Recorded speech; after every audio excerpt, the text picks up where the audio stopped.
Well, for those of you who don't know me, my name is Jerid Bethke, and I'd like to start this presentation off with asking you a very simple question.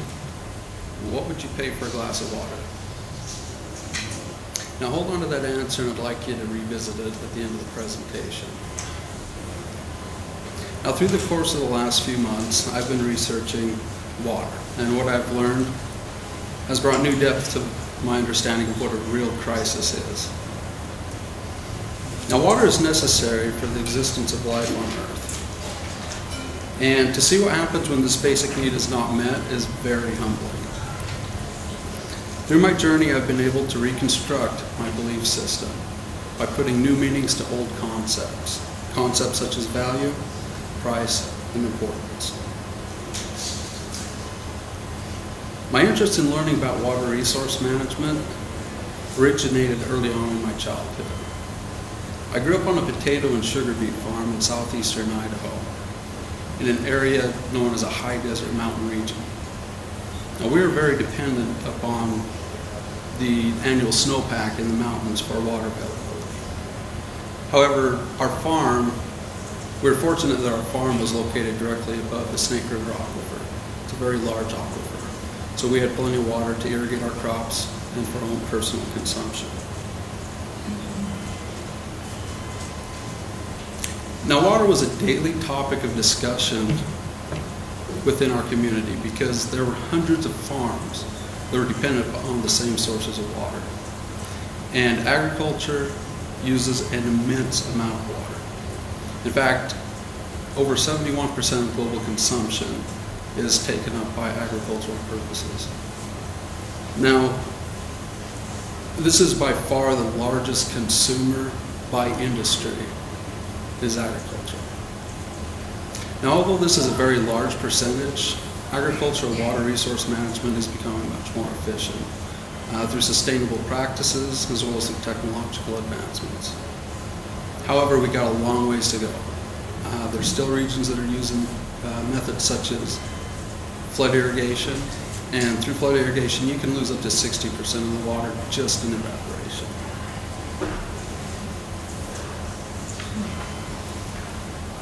But as a whole, agriculture is a proficient use of water, which you will see throughout this presentation.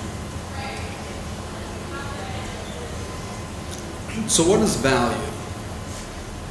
As one definition provided by Merriam-Webster's dictionary explains, value is relative worth, utility, or importance.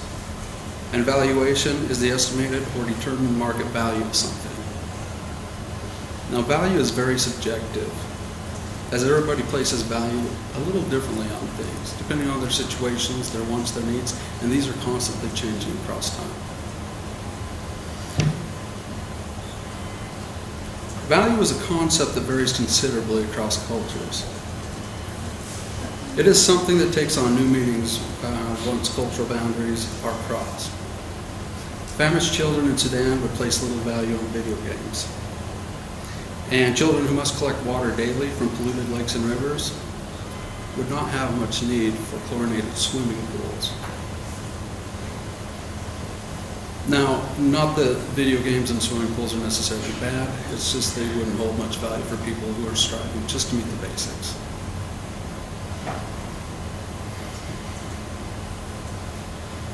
Now, the definition of value that Merriam-Webster provides is very bland. In other words, it doesn't capture the true essence of true value. From a true value perspective, water is one of the most valuable resources on Earth. Because it is necessary for life, and without it, Earth would be just another desolate rock floating in space. Humans need water, animals need water, plants need water. Everything living on Earth needs water. Now, not only is water necessary to stay hydrated, but it is also necessary for our food. Yet, because of its availability to us, we tend to neglect its importance. And we tend to place importance or value on things that are really not very practical.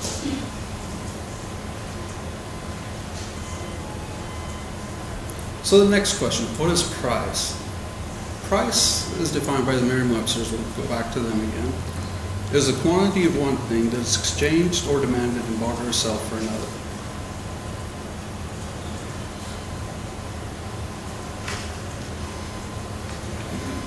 Now, price and value are often not the same thing. In fact, they can be quite opposite. According to the American Water Works Association, the average cost for 1,000 gallons of water in the U.S. is $1.50. That means that 1 gallon is less than a penny here in the U.S.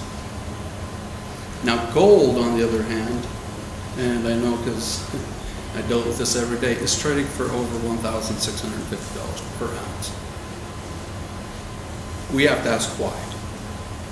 Why has a pricing system evolved that would place water, a necessary resource for life, at a fraction of a penny, yet take a metal that is mainly used just for decoration and price it above most people's means? This is where the paradox lies. Oops. Sorry about that. All right, so one can rationalize this based on the fact that water is necessary for life. And this is a good rationalization because it should be affordable for all. However, as value takes into consideration the concepts of utility and importance, shouldn't pricing? Many countries are using pricing as a tool to aid in overcoming their water shortages by importing water-intensive products instead of producing them themselves. This utilizes the concept of virtual water, or essentially taking advantage of the water footprint of others to conserve on their own water resources. Now, so what you see behind me is a chart that shows the water footprint of many agricultural products that are very water intensive to produce. Now, I know it's a little hard to see everything, but essentially what the chart shows is how many liters per unit it takes to produce that unit. For example, the cow, the cow stands for one steak. It takes 4,500 liters of water, or 1,189 gallons of water, to produce one 300-gram steak. And for the 750 milliliters of beer, it's about 40 gallons.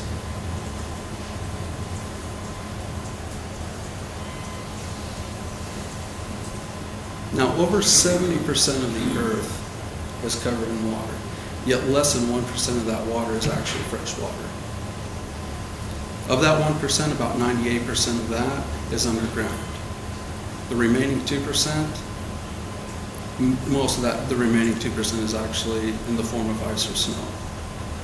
So that doesn't leave an abundance of available water for the roughly 7 billion people, and we did just reach 7 billion in March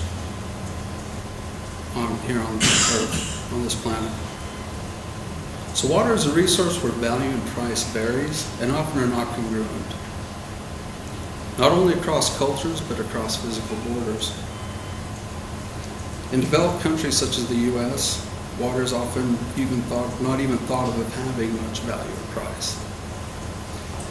On average, Americans use about 150 gallons per day per person. Now, rarely do we actively consider in advance where we're going to get our next glass of water, because it is, for the most part, readily available to us. Not only easily accessible, but clean, clear, cool when you want it, and cheap. However, in many developing countries, either there's not enough physical water present, or there's not enough investment in the water infrastructure to provide clean water to the people. As a comparison, the people in China use an average of 23 gallons per day per person. And there are many cultures that use much, much less. But as you can see behind me, much of China is struggling with physical water scarcity, where the regions in red, those regions are struggling with economics, water scarcity. They just cannot afford the infrastructure to bring clean water to the people. Now, as the trend of pollution and growing population becomes more prevalent, more people will be without water. The many regions of the world that are lacking water or much needed infrastructure are facing conflict challenges. Because of water shortages, and many regions are going outside of their borders to purchase land or water rights from other regions. Now, this is causing political strife and conflict for people who are trying to protect their own water resources from outside countries coming in and grabbing it. Now, according to the Office of the Director of National Intelligence, there is strong evidence that a global water war will commence in the decade between 2030 and 2040. Based off, by that time they estimate that global demand will outpace supply by some 40%. Now, the U.S. and other stronger countries will not be greatly impacted, but it would provide even more devastation that already exists in poor countries that are located in areas such as the Middle East, Africa, and Asia.